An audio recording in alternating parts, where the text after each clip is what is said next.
It was signed by the son of a good friend of mine, and I immediately called my friend and discussed the case, and he said, call my son, he'll help you with this. So I called up the guy, this fella from IDPR told me exactly what to do. I did it, and the case was dismissed. Well, I guess this upset the mayor quite a bit, and he jumped over IDPR and went to the state's attorney's office to try to stop me from treating people in my home. The state's attorney basically told him the same thing that IDPR did. It looks like this guy is trying to help people. He treats people for free. And besides, they hadn't prosecuted what they call an MPA, a Medical Practice Act, in the last 15 years, and they didn't want this one. So the Westchester police had to go back to the mayor, tell him they were stumped again, and evidently the state's attorney told them that their next step would be the Attorney General and Lisa Madigan.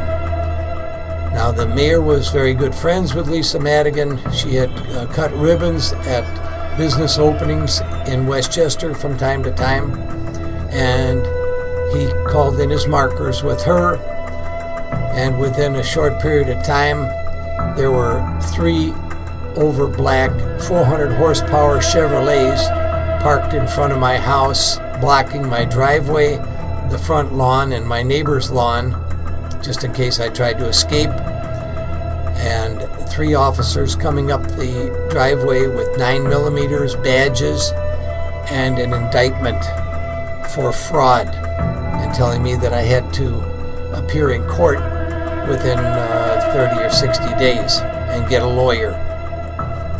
Well, I felt very strongly about this charge, that I was helping people, and I didn't understand why they were calling me a fraud when I was using accepted alternative therapies to cure people of fibromyalgia.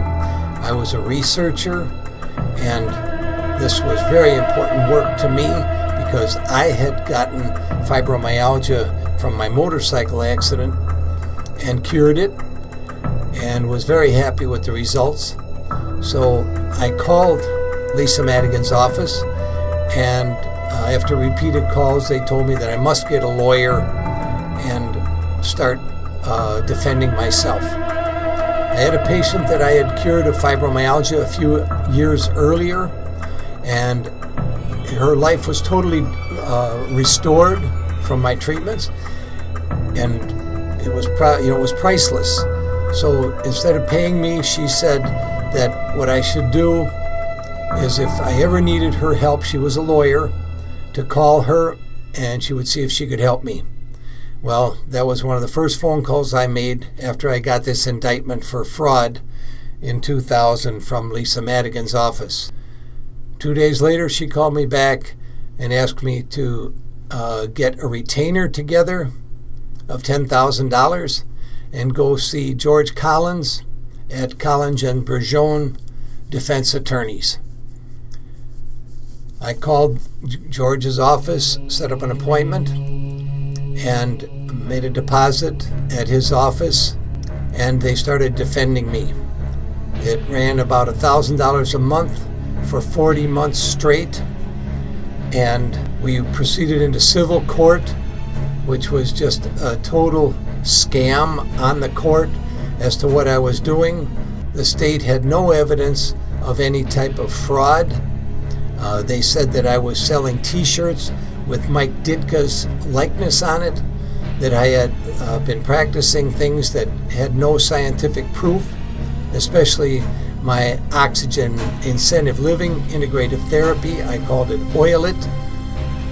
They said that there was no validity to that, or there wasn't any scientific proof. After 2 years in civil court, the state decided that they were going nowhere with this, so they were going to charge me with practicing medicine without a license, and they convened a criminal grand jury with the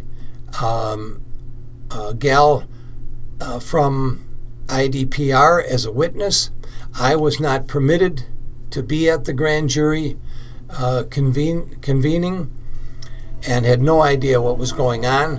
And the next thing I knew, I was being charged in a criminal suit at the same time of the civil suit for practicing medicine without a license, without surgery, without drugs, and without a license, and diagnosing and treating ailments. That's one of the statutes in Illinois. We proceeded with another 2 years of criminal prosecution in Maybrook, and the 18 times that we were brought in front of the judge during the criminal prosecution, the prosecutor was either late or absent 16 times. He completely disregarded the authority of the court and the process of the court, came in with coffee and donuts, and as you may know, in the court, you're not allowed bubble gum, newspapers, whispering, anything. And this guy came in with coffee and rolls, late, and tried to get into the proceedings. There were 26 continuances in the criminal case during the years of 2004 to 2006, and I found out that Al Capone, in his last go-around with the IRS, had 21 continuances. So my 26 continuances must have made me public enemy number one. The law of unintended consequences has kicked in once again. After a national crackdown on the widespread availability of prescription painkillers, heroin use is surging. Doc Mike Whittort played a role in this drug crackdown by conducting a public awareness campaign about Walgreens selling large amounts of prescription drugs to drug dealers on the streets. In his video documentary, Walgreens Busted for Illegal Drugs, he named names, stating diverting drugs like oxycodone to the streets is big business for Walgreens. They sell this power drug for cash and reorder from their drug addiction accomplices like Pfizer, Goldline, Major, and Sheen. That helped put a screeching halt on many of the clandestine bulk painkiller sales to street drug users and dealers. Whittort explains how prescription drugs like oxycodone are far more powerful and can be even more addicting than their stepped-on street drug counterparts. So now that the good stuff is gone, people seeking painkillers are turning to heroin. Mike Whittort has been called Big Pharma's worst nightmare. Big drug companies temporarily silenced him, getting him thrown into prison on charges he was practicing medicine without a license. But much to their shock and horror, Doc Mike prevailed, now being able to practice medicine without a license, without being a medical doctor. His victory was considered by many to be the nation's largest lawsuit in history, the right to practice medicine without a license. Ironically, he won the case in Chicago, the home of both the American Medical Association and Walgreens World Headquarters. Responding to the new surge in heroin use, Doc Mike summed it up saying, "If you can't afford a BMW, you've got to get a Volkswagen."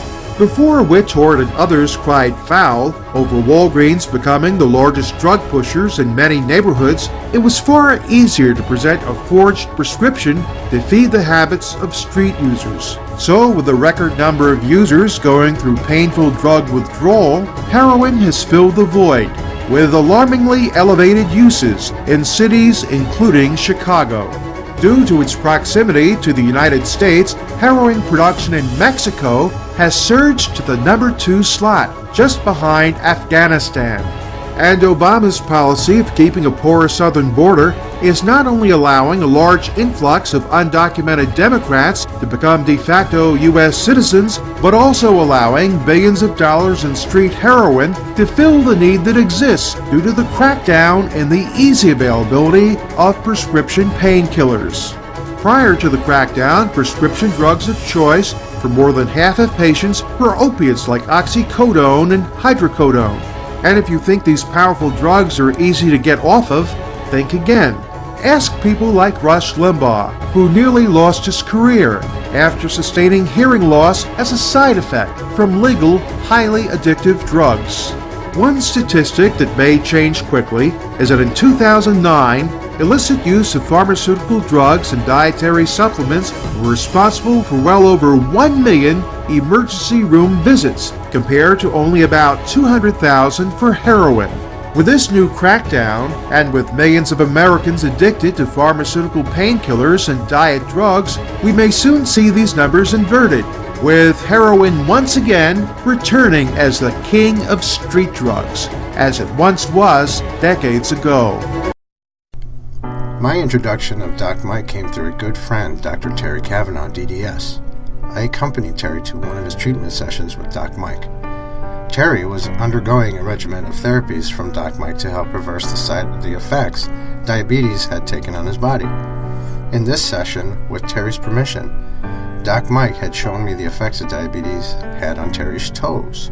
After removing his socks, Terry laid back on the massage table. Doc, taking hold of his right foot, brings to my attention how his second and middle toes had crosses, similar to how you'd cross your fingers. Doc then described and demonstrated the massage procedure he was using to reverse these effects. Over the course of the next several months, I got to see firsthand these therapies as well as Terry's change in diet and exercise while he was gaining back mobility. One afternoon, I got a call from Terry. He was so overjoyed he had been able to get on a pair of street shoes for the first time in a few years. Before then, he had to wear special orthopedic shoes as a result of his diabetes. This not only meant he could wear street shoes, but he could finally get his feet back into his golf shoes again. You could feel the overwhelming happiness in his voice, and Terry took every opportunity he could throughout his busy schedule as a dentist to play golf the rest of that summer.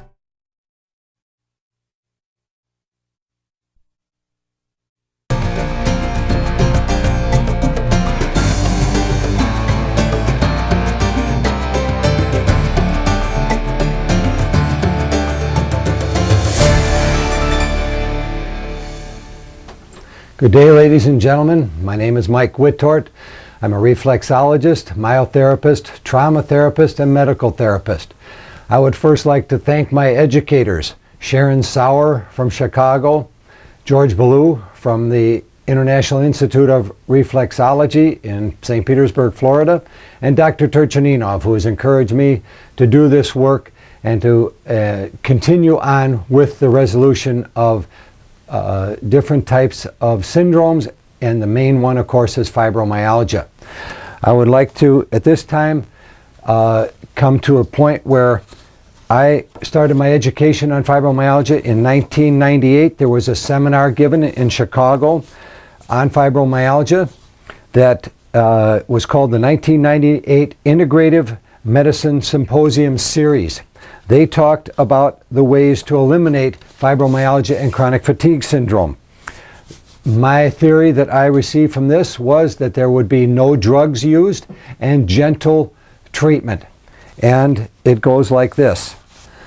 Fibromyalgia and chronic fatigue are best treated in a comprehensive approach including regular sleep, exercise, diet, nutrition, education, therapeutic massage, acupuncture.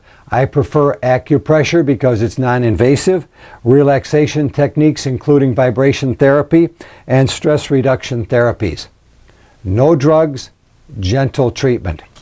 This was the program in 1998 presented by American Whole Health Incorporated in cooperation with the Chronic Fatigue and Immune Dysfunction Syndrome Association of America, the Fibromyalgia Network, Chicago Chronic Fatigue Syndrome Association, and Conscious Choice magazine, which I advertised in, on March 17th, 1998, in the Thorne Auditorium here in Chicago.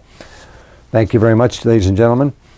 I would also like to credit Dr. Turchaninov and his two textbooks, which I'm published in the second one that he made. The first one is where I found the information that I needed for the treatment of fibromyalgia. In the section on fibromyalgia, it states that if trigger points are usually located in the muscle belly, tender points are mostly positioned in the place of transition of the muscle into the tendon or insertion of the muscle into the fascia or bone.